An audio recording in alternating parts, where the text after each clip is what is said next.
गुरुपुष्यामृत योग आणि लक्ष्मी कथा. भारतीय ज्योतिष आणि धार्मिक परंपरेत गुरुपुष्यामृत योगाला अत्यंत शुभ मानले जाते. हा योग अशा काळात निर्माण होतो जेव्हा गुरुवारच्या दिवशी पुष्य नक्षत्र येते. हा योग नवी सुरुवात करण्यासाठी, संपत्ती प्राप्तीसाठी आणि सर्व प्रकारच्या सकारात्मक कार्यांसाठी अत्यंत अनुकूल मानला जातो. या योगाचा संबंध देवी लक्ष्मीशीही जोडला जातो, कारण या दिवशी केलेली लक्ष्मी पूजन आणि संपत्तीची गुंतवणूक विशेष फळ देणारी असते. देवी लक्ष्मीशी संबंधित एक कथा या योगाच्या महत्वाचा खुलासा करते. प्राचीन काळात एकदा देव आणि असुरांमध्ये युद्ध झाले. या युद्धामुळे सृष्टीतील संतुलन बिघडले आणि सर्व प्राण्यांना त्रास होऊ लागला. स्वर्गातील सर्व देवता या परिस्थितीत असमर्थ झाले आणि असुरांवर विजय मिळवण्याचा मार्ग त्यांना सापडत नव्हता. म्हणून सर्व देवता श्रीविष्णूच्या शरणागतीस गेले आणि त्यांच्याकडे सहाय्य मागितले. भगवान विष्णूने त्यांचे दुःख ऐकले आणि त्यांना सल्ला दिला की समुद्र मंथन करावे. समुद्र मंथन करण्याचे कारण म्हणजे अमृत प्राप्त करणे आणि देवांना अमृतत्व मिळवून देणे. देवतांनी असुरांशी तात्पुरती मैत्री केली आणि दोघांनी मिळून समुद्र मंथन करण्याचे ठरवले. या मंथनातून अमृतासह अनेक रत्न आणि देवी देवता प्रकट झाले. समुद्र मंथनाच्या वेळी अनेक रत्नांबरोबर देवी लक्ष्मी समुद्रातून प्रकट झाल्या. लक्ष्मी म्हणजेच संपत्ती, वैभव आणि समृद्धीची देवी त्यांच्या प्रकट झाल्यामुळे संपूर्ण सृष्टी आनंदाने भरून गेली. त्यांचा तेजस्वी चेहरा, चमकणारे हिरे आणि सोने यांनी सर्वत्र प्रकाश हाकला. सर्व देवता आणि ऋषी मुनी लक्ष्मी देवीचे स्वागत करत होते.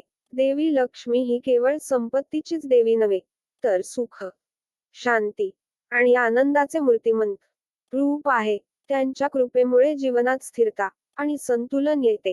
लक्ष्मी देवीने भगवान विष्णूला पती म्हणून निवडले आणि दोघे एकत्र सृष्टीचे पालनकर्ते बनले. समुद्र मंथनाच्या वेळी देवी लक्ष्मी प्रकट झाल्याने हा प्रसंग गुरुपुष्यामृत योगाशी जोडला जातो.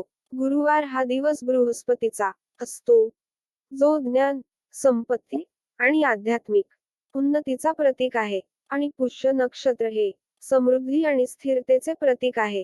या दोन शुभ घटकांचा संयोग झाल्यावर गुरु पुष्यामृत योग तयार होतो, जो लक्ष्मी देवीच्या कृपेसाठी विशेष प्रभावी मानला जातो. या योगाच्या दिवशी केलेले लक्ष्मी पूजन, दान आणि संपत्तीची गुंतवणूक अत्यंत शुभ मानली जाते.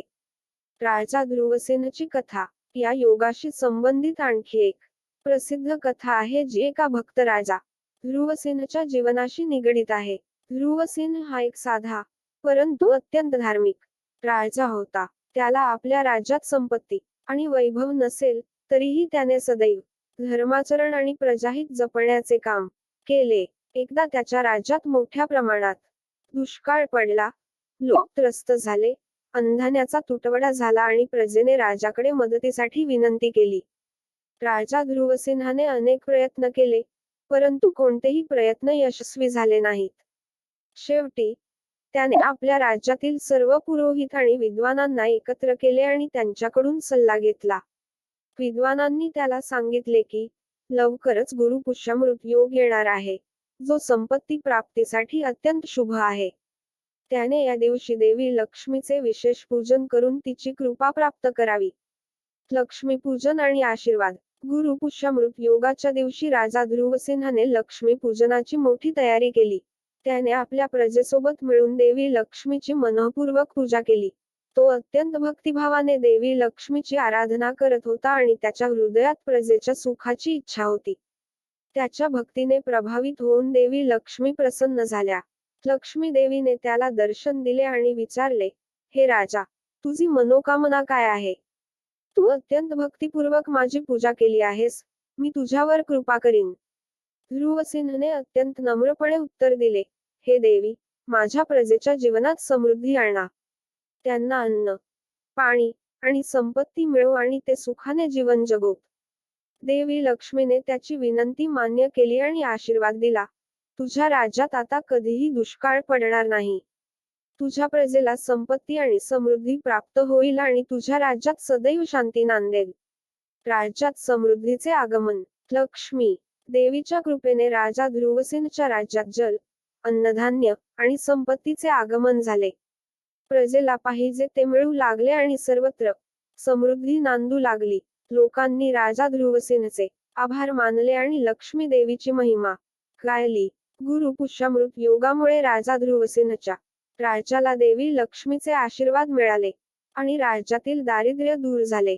या योगाचा प्रभाव पाहून सर्व प्रजादेवी लक्ष्मीच्या पूजनात अधिक मन लावू लागली आणि हा योग जीवनातील सर्व सुखप्राप्तीचा एक शुभ काळ मानला जाऊ लागला. या कथेतून आपल्याला लक्ष्मी देवीच महत्त्व आणि गुरु पुष्यामृत योगाच्या शक्तीचा अनुभव येतो. लक्ष्मी देवी केवळ संपत्तीची देवी नसून ती जीवनातील स्थिरता, सुख आणि शांतीची देखील प्रतीक आहे. गुरु पुष्यामृत योग हा त्यांचा विशेष पूजनाचा काळ असल्यामुळे या दिवशी केलेली साधना आणि उपासना फळदायी असते. राजा ध्रुवसेनने स्वतःच्या स्वार्थासाठी नव्हे तर आपल्या प्रजेच्या कल्याणासाठी देवी लक्ष्मीची पूजा केली आणि त्यामुळेच त्याला देवीची कृपा प्राप्त झाली. लक्ष्मी देवीचे आशीर्वाद केवळ धनसंपत्तीच नव्हे तर जीवनातील सर्व प्रकारच्या समृद्धीचे प्रतीक आहेत.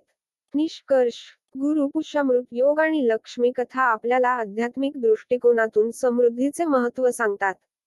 या योगात केलेली लक्ष्मी पूजा, दान आणि संपत्तीची गुंतवणूक आपल्या जीवनात स्थिरता आणि दीर्घकालीन यश आणते. लक्ष्मी देवीची कृपा प्राप्त करण्यासाठी गुरु पुष्यामृत योग हा अत्यंत शुभ काळ आहे आणि याचे पालन केल्यास जीवनातील सर्व सुख आणि समृद्धी प्राप्त होतात.